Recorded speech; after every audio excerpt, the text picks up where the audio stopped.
Paper leak लग रहा है आपको देश में मुद्दा है छात्रों के लिए। बड़ा दुर्भाग्य है देश का कि आज शिक्षा व्यवस्था की जो हालत मतलब आप इतने कमजोर हो चुके हैं, आपका सिस्टम इतना कमजोर हो सकता है कि आप सेना 4 लोग पढ़ते हैं ना तो 400 लोगों को मार्गदर्शन होता है। कई छात्र कह रहे थे कि हमें भाजपा की सरकार में एक सिक्योर भविष्य नहीं दिखता। आज से 70 साल पहले कांग्रेस की सरकार में लगता था, इसलिए वो रोड के नाम पे तुम टोल टैक्स ले रहे हो, रोड टैक्स ले रहे हो, आईटीओ ले रहे हो, ग्रीन टैक्स ले रहे हो, सब टैक्स तुम ले रहे हो। उसका पैसा जा रहा है देश का। प्रतियोगिता परीक्षा कराने वाली जितनी भी एजेंसियां हैं, इनमें आपस में एक कंपटीशन चल रहा है कि कितना हम खराब पेपर करा सकते हैं। 4 साल 5 साल 10 साल पेपर लीक हो जाता है, फिर बच्चे सुसाइड करते हैं। उसी पेपर लीक में भाजपा के लोगों का नाम भी आ जाता है। सिंपल सी बात, उनको इस्तीफा देना चाहिए। मैं इन आयोगों को चेयरमैन से कहना चाह रहा हूँ, अगर आप इस कुर्सी पे बैठकर छात्रों के साथ न्याय नहीं कर सकते तो इन कुर्सी से उतर जाइए। ये आप लोगों की अर्थी नहीं है कि इस पर चढ़ गए तो उतर नहीं सकते। ये कुर्सी है ना, इस्तीफा देकर खाली करो। पेपर लीक के मुद्दा पे हम छात्रों से बात करने के लिए आए थे कि पेपर लीक कितना बड़ा मुद्दा है और शिक्षा मंत्री इस पे कोई ठोस कदम क्यों नहीं उठा रहे हैं। मोदी जी लगातार परीक्षा पे चर्चा तो करते हैं, पेपर लीक के मुद्दे पे चर्चा क्यों नहीं करते हैं। इन तमाम मुद्दों पे बात करेंगे। बताएंगे क्या नाम हुआ आपका? मेरा नाम अभिजीत चौधरी है। पेपर लीक लग रहा है आपको देश में मुद्दा है छात्रों के लिए। बड़ा दुर्भाग्य है देश का कि आज शिक्षा व्यवस्था की जो हालत हो चुकी है, कंपटीशन कराने वाले, जो प्रतियोगिता परीक्षा कराने वाली जितनी भी एजेंसियां हैं, इनमें आपस में एक कंपटीशन चल रहा है कि कितना हम खराब पेपर करा सकते हैं। ये बच्चों को अच्छी और सुचारू व्यवस्था देने की बजाय कितना हम खराब और गलत तरीके से पेपर करा सकते हैं। चाहे वो नीट का पेपर हो, सीबीएसई का पेपर हो, एसएससी जीडी का पेपर हो, यूपी लेखपाल का पेपर हो, कल भी बच्चे वहाँ लखनऊ में इकट्ठा हो रहे हैं, यूपीएससी का पेपर हो, सारी व्यवस्था एकदम लचर हो चुकी है। और ये जितने भी आयोग हैं सुनने को और समझने को तैयार नहीं है। तो मोदी जी ठोस कदम क्यों नहीं उठा रहे? मोदी जी तो छोड़िए, आप आयोग ने जिनकी जिम्मेदारी है वो नहीं समझ रहे इस बात को। मैं इन आयोगों को चेयरमैन से कहना चाह रहा हूँ, अगर आप इस कुर्सी पे बैठकर छात्रों के साथ न्याय नहीं कर सकते तो इन कुर्सी से उतर जाइए। ये आप लोगों की अर्थी नहीं है कि इस पर चढ़ गए तो उतर नहीं सकते। ये कुर्सी है ना, इस्तीफा देकर खाली करो।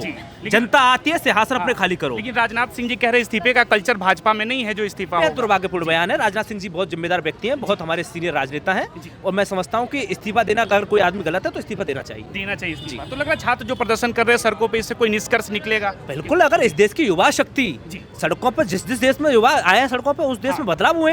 अगर युवा इस देश में शिक्षा व्यवस्था में बदलाव चाह रहा है तो ये सरकारों की जिम्मेदारी बनती है, यहाँ के लोगों की जिम्मेदारी बनती है। जो इस जिम्मेदार लोग हैं उन्हें छात्रों की मांग को सुनकर और पूरी शुचिता के साथ उनकी मांगे माननी चाहिए। जो छात्र खुल के प्रदर्शन कर रहे हैं उसमें पुलिस लाठी बरसा दे रही है, कई को एंटी नेशनल घोषित कर दे रही है। ये देखिए, लाठियां बरसाना, अगर आप अपनी युवा शक्ति पर लाठियां बरसाएंगे तो इससे दुर्भाग्यपूर्ण कुछ है ही नहीं। अगर आप उन्हें, जो युवा जो तर्क की बात कर रहा है, हक की बात कर रहा है, अगर आप उसे एंटी नेशनल कर रहे हैं तो ये भी बेहद गलत है। बिल्कुल गलत है। जी। अभी छात्रों से कुछ बात हो रही थी, कई छात्र कह रहे थे कि हमें भाजपा की सरकार में एक सिक्योर भविष्य नहीं दिखता। आपको लगता है इसकी बातों में ये सभी के अपने राजनीतिक सोच हो सकती है, हर किसी का अपना विचार हो सकता है। किसकी सरकार में हो सकता है, किसी को आज से 70 साल पहले कांग्रेस की सरकार में लगता था इसलिए वो बदली गई। अगर इसमें नहीं लगता होगा तो ये भी बदली जाएगी। इसका असर आने वाला 29 चुनाव में पड़ेगा। युवा पीढ़ी जिस तरह से आंदोलन हुए, नेपाल में हुआ, सत्ता परिवर्तन हो गए, श्रीलंका में सत्ता परिवर्तन हुआ, हिंदुस्तान में भी होगा। अगर मुद्दा छात्रों से जुड़ा होगा, मुद्दा बच्चों के भविष्य से जुड़ा है तो बदलाव भी होगा। जी, बदलाव होगा। जी। तो किस में उम्मीद लग रहा है आपको, जो मोदी से बेहतर सत्ता चला पाए? मैं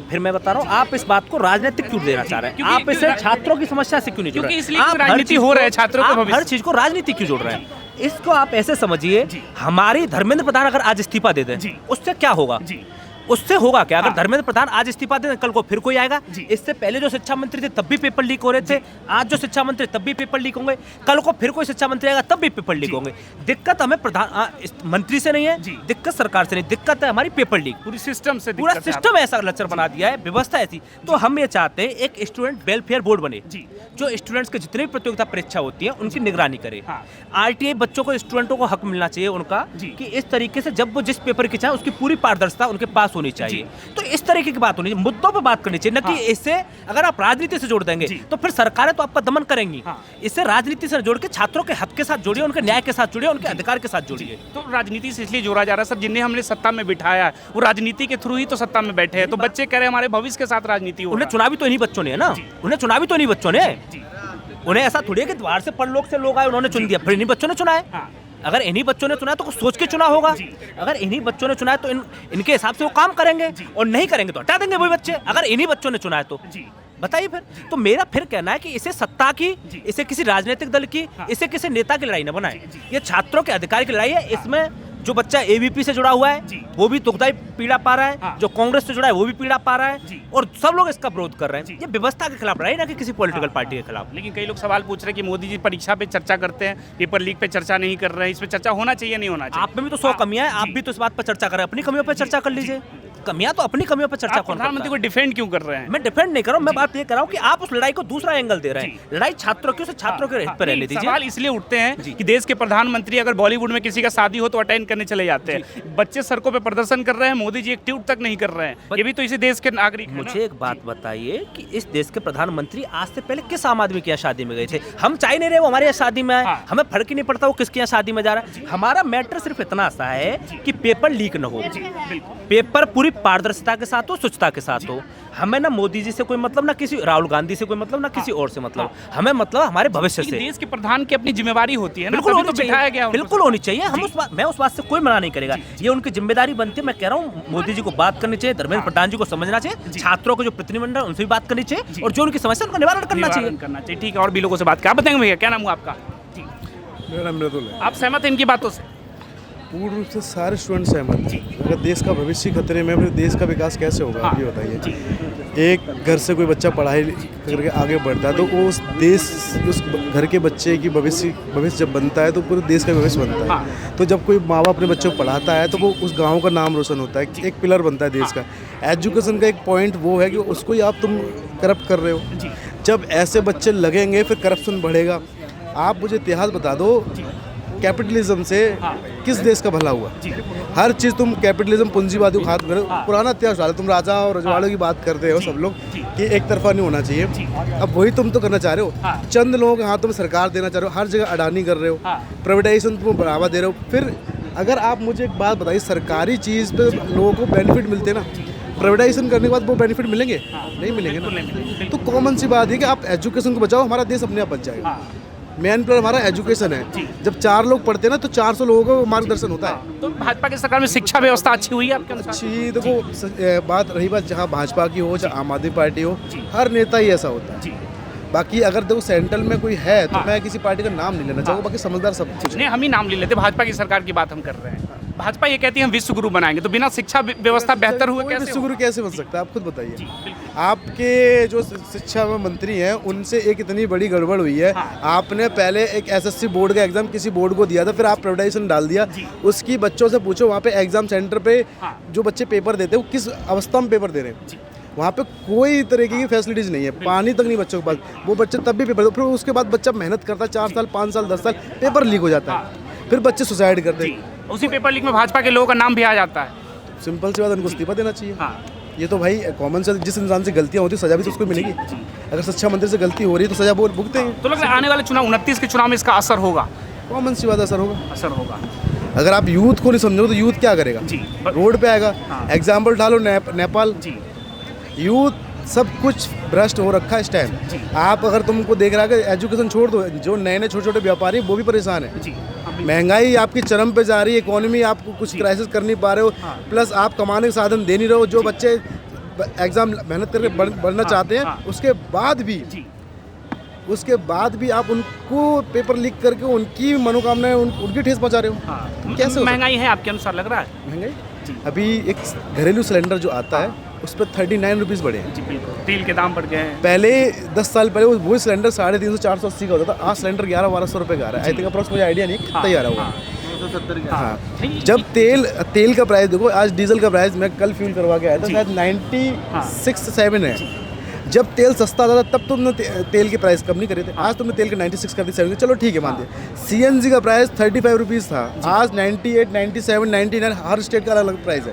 कहाँ जा रहा है पैसा? ये रोड के नाम पे तुम टोल टैक्स ले रहे हो, रोड टैक्स ले रहे हो, आरटीओ ले रहे हो, ग्रीन टैक्स ले रहे हो, सब टैक्स तुम ले रहे हो। उसका पैसा जा रहा है देश का। व्यवस्थाओं के नाम पे कुछ व्यवस्थाओं के नाम पे सिर्फ लूट हो रही है। देश अंधकार में, आने वाला समय बहुत बुरा होगा अगर आप युवाओं को नहीं सोचो। जिस दिन युवाओं का भविष्य अगर खतरे में दिखेगा, युवा इतना सक्षम है अपने आप में, अपने भुजाओं पे देश भी उठा सकता है। क्या नाम हुआ आपका? प्रशांत जी। प्रशांत जी, अभी पेपर लीक लग रहा है आपको छात्रों के लिए बहुत बड़ा मुद्दा है? बहुत बड़ा मुद्दा, और युवाओं के लिए और जो भी तैयारी कर रहे हैं उनके लिए सबसे बड़ा क्राइसिस है। क्योंकि जो बच्चे घर से तैयारी करने के लिए आते हैं, प्रिपरेशन करने के लिए आते हैं, उनके माँ बाप कितनी मुश्किल से बाहर भेजते हैं और वो प्रिपरेशन करते हैं, बाहर आके जो अपना रेंट पे कर रहे हैं, किस तरह पढ़ रहे हैं, और उनके साथ खिलवाड़ हो रहा है, उनके भविष्य के साथ खिलवाड़ हो रहा है। और जो सरकार जो मुद्दे लेके आई थी, जब सत्ता में आई थी सन 2014 में, तो हमारे प्रधानमंत्री, गृह मंत्री, उनका यही था कि हम यहाँ पे जितने भी बेरोजगार है, स्वास्थ्य है, गरीबी है, भुखमरी है, इस पे काम करेंगे। पर इनसे इतर हटके राजनीतिक मुद्दे जैसे हिंदू मुस्लिम और धर्म पे और जाति पे राजनीति हो रही है। कोई भी गवर्नमेंट जो भी जॉब निकलती भी है वो पेपर लीक हो जाता है। आज तक कोई ऐसी 2023 में जो आरओ का पेपर हुआ था वो सन 2026 में कंप्लीट हुआ, मतलब 3 साल, और 3 साल में 3 भर्तियां हो जाती। उसके बाद ही वो कोर्ट में चला गया, अटका हुआ है। कई बच्चे ओवररेज हो गए और कई बच्चे यहाँ से छोड़ के चले गए, ठीक है ना, बच्चे सुसाइड कर लिए। तो ये जो हो रहा है ना बच्चों के साथ में, और उनके माँ बाप भरोसा तोड़ दे, माँ बाप हैं कहते हैं कि आप नहीं पढ़ पाओगे, और माँ बाप का मनोबल और बच्चों का मनोबल गिरता जा रहा है।